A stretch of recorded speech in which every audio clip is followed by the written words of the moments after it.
on est revenu sur le plateau du ZCL et on attendait Iman. Enfin, elle est arrivée après un mois d'absence. Bonjour Iman. Bonjour Dani. Bonjour. On t'a passé comme ça. T'es là, On est là. On est en bas fait. Ah, il fait carnaval comme tout le monde. Ah ouais, fait carnaval. On va courir. Ouais, exactement. On va courir. Alors, je courais, mais pas à Basta. Je courais à Pointe-à-Pitre. À Pointe-à-Pitre, ça va? Pas trop fatigué? Non, ça va, en pleine forme. Franchement, moi, ça m'a donné beaucoup de pêche. D'énergie? D'énergie, vraiment. Bon. Ouais. Le carnaval, c'est énergivore, on dit, mais en même temps, ça donne de l'énergie. Énergisant aussi, c'est purifiant, enfin, sur plein de niveaux. Je ne sais pas si on en a déjà parlé, mais avec Jean-Luc Divial, c'est vrai qu'il avait parlé du côté purification du carnaval, etc. Enfin bref, bon, c'est une diversion. Aujourd'hui, on parle de quoi? Aujourd'hui, on va parler du pardon et comment pardonner. C'est un toutes sortes de pardon? Oui, parce que pardonner, c'est important pour pouvoir avancer, pour pouvoir se libérer de blessures émotionnelles, de se faire le cadeau de donner sa responsabilité à l'autre aussi. Voilà, donc c'est de ce dont on va parler aujourd'hui. Si par exemple, je fais quelque chose de grave à quelqu'un, je me fais pardonner. C'est la personne qui me pardonne et puis après tout est réglé? Ah non, mais c'est pas en fait oublier ou effacer, en fait. C'est se faire... Alors, on va passer en revue la petite vidéo qui va expliquer, soutenir mon débat. Oui. Justement, en fait, déjà, qu'est-ce que le pardon? Le pardon, ça vient de... comment dire? Ça vient du latin « donner » complètement, c'est-à-dire faire grâce, absoudre une faute, on va dire. Oui. Voilà. Je vais me détacher d'un contenu religieux. C'est pas du tout c'est pas du tout le propos aujourd'hui. Oui. C'est vraiment comment le pardon peut m'aider à être mieux, à être plus heureuse et à sortir de ce sentiment de rancœur, de culpabilité en fait qui peut plomber en fait et empêcher d'obtenir ce qu'on veut et de se réaliser, en fait. Alors, il y a plusieurs façons de voir le pardon. En effet, on peut voir le pardon de façon erronée, comme étant quelque chose qui, c'est un peu tendre l'autre joue, c'est comme si il s'est rien passé, en fait. On doit arrêter le pardon, comme ça, on n'en parle plus, on met un mouchoir sur la situation, on passe à autre chose. Et en fait, c'est pas ça, le pardon. Le pardon, c'est pouvoir faire absoudre un peu la douleur qu'on porte en soi, le poids en fait et tout cette colère qu'on peut avoir en fait pour ce ressentiment, cette jalousie qu'on peut porter. Et c'est vrai que c'est pas évident. C'est pas évident parce que ça fait aussi sortir de la victimisation de « oh mon Dieu, on m'a fait ça ». D'accord. On m'a fait ça et en fait, c'est pas totalement juste parce que dans une relation, on est deux, il y a toujours, on va dire, un équilibre ou en tout cas un échange qui se fait et reconnaître sa part d'erreur aussi dans la situation, ça peut être confrontant parce que c'est plus facile de se dire que c'est l'autre qui a fait et moi, j'ai rien fait dedans. Par exemple, si c'est l'infidélité... C'est la mauvaise foi, ça. Mais c'est réel, c'est humain.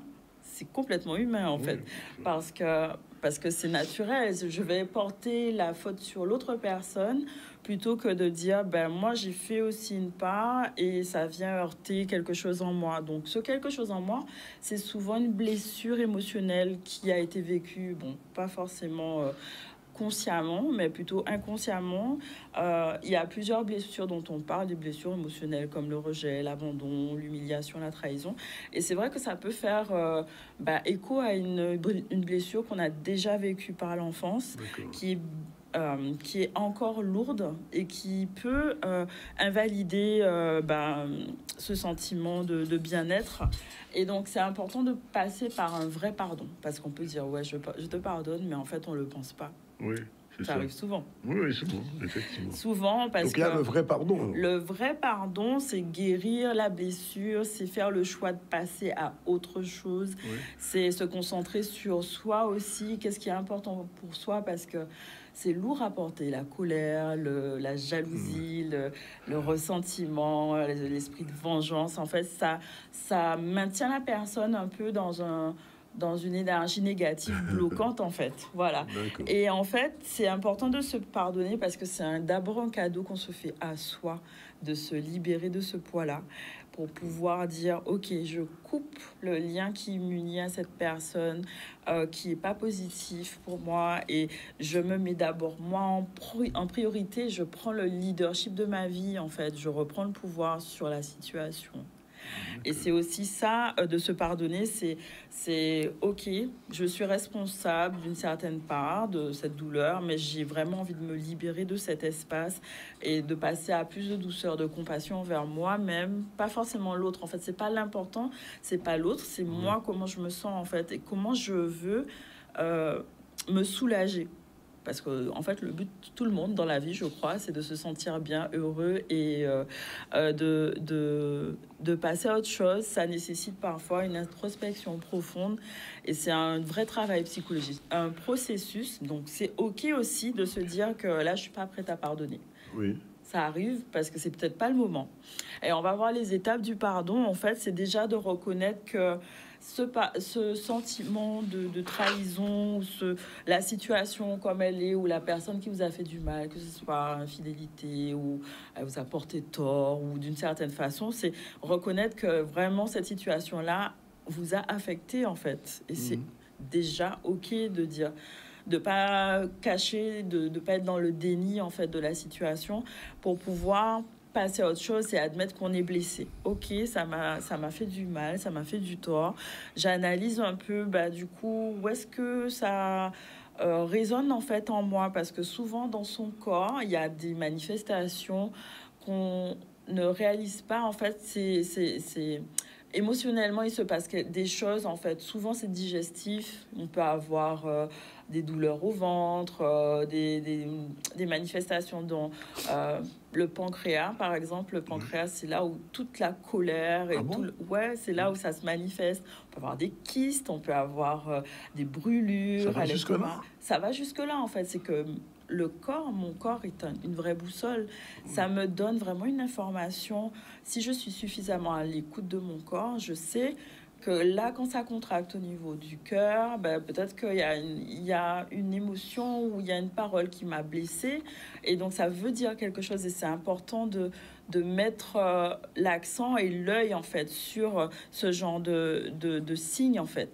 Et aussi de pouvoir exprimer ce qu'on ressent. Donc, que ça soit en s'écrivant à soi déjà, de dire, OK, j'ai vécu telle situation, ça m'a posé tel sentiment, je ressens telle chose dans mon corps, j'ai envie de me délester de cette douleur, donc j'écris, alors que ce soit à moi ou à la personne, je suis pas obligée de lui montrer la lettre d'ailleurs.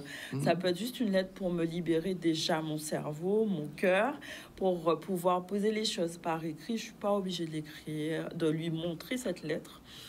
Mais c'est important de passer par l'écrit.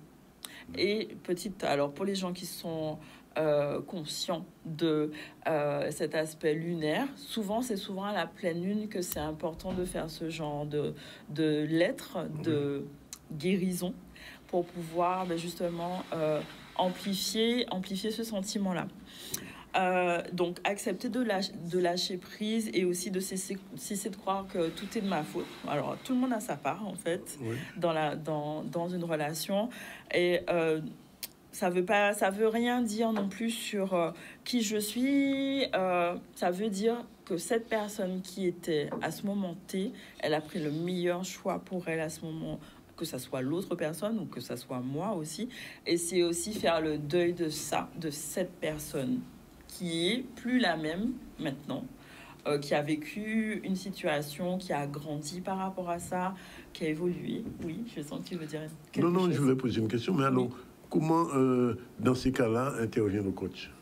Alors, le coach, il peut être là vraiment pour soutenir tout ce processus-là. Pour moi, c'est important. Enfin, moi, c'est ma façon de voir les choses, parce que j'ai deux casquettes, à la fois celle de coach et de thérapeute. Oui. Pour moi, le coaching, c'est difficile d'être sans thérapie, parce qu'on a besoin de guérir de certaines choses pour pouvoir avancer. Et c'est important de comprendre qu'il y a eu des traumatismes. On ne reste pas dans le passé, Oui. On comprend le passé pour mieux appréhender l'avenir. C'est ça qui est important. Donc, on va partir de voilà l'accueil, de la compréhension, de la compassion et de dire, OK, maintenant, qu'est-ce que j'en tire de cette situation? C'est quoi que j'ai appris? Qu'est-ce que j'ai appris de ça? Comment j'ai grandi? Comment, avec ça, ça peut être une ressource transformée, en fait. Transformer cette situation en positif. C'est ça qu'on va chercher à faire et à mettre une lumière, en fait, sur les aspects positifs de la situation. Et c'est se donner du temps aussi. Se donner du temps, c'est important. On n'est pas obligé de le faire tout de suite si c'est pas OK pour nous. On n'est pas OK avec le fait de pardonner, d'accord? C'est bien. L'auto-hypnose, donc, Oui. dont on parle à partir de ce soir, donc c'est un cycle qui commence avec moi. Oui. Ça peut être une bonne solution aussi pour pouvoir justement dépasser certains blocages émotionnels, pour pouvoir programmer un avenir plus radieux, plus rayonnant, pour pouvoir mieux appréhender sa perception corporelle, de se dire, OK, quand il se passe ça, ça veut dire telle chose pour moi. Et l'auto-hypnose, c'est vraiment un outil, et l'hypnose, qui est pour moi important. Je ne veux pas dire essentiel, ce n'est pas forcément le cas, mais en tout cas qui peut vraiment faire un switch important, en fait. 27 février, 20 mars, 24 avril, 3 dates. 3 dates, parce qu'en fait, en 3 sessions, on apprend tout le processus pour déjà comprendre ce que c'est l'auto-hypnose, l'induction, c'est-à-dire la mise dans un état de conscience modifié, en fait, qui va me permettre d'accéder, justement, de faire qu'on dit surmonter le facteur critique. Le facteur critique, c'est le mental, en fait, qui bloque souvent. Et donc, on va passer au-delà de ce mental pour pouvoir justement actionner dans la carte mère du cerveau, en fait. C'est un peu ça. Pour pouvoir justement ajuster s'il y a des choses qui fonctionnent pas bien ou qu'on voudrait améliorer. C'est souvent l'hypnose qui permet de faire ce travail. Je dis pas qu'en coaching on peut pas le faire, mais c'est différent. En fait, c'est que là, ça va être plus laser. Bien, on note tout ça et on va vous retrouver très, très rapidement, Iman. Très rapidement. Rapidement. Dans un débat. Oui, un débat, on va. Sur l'auto-hypnose, non? Non, on va parler de la femme, puisque le mois de mars, c'est le mois de la femme. C'est le mois, alors, pas de la femme, Oui. on est d'accord, mais en tout cas, sur les droits de la femme. Et moi, ce que j'ai envie vraiment de développer, c'est le côté leadership féminin. Oui. Et de dire comment, on parle souvent de la femme poteau-mitant. Est-ce que c'est une vraie réalité? Est-ce que les situations évoluent? Est-ce qu'on a le droit d'être vulnérable en tant que femme? Enfin, voilà, c'est toutes ces choses qui m'interpellent, m'intéressent. Et on en C'est parle. bien noté pour Voilà. le pardon. Merci.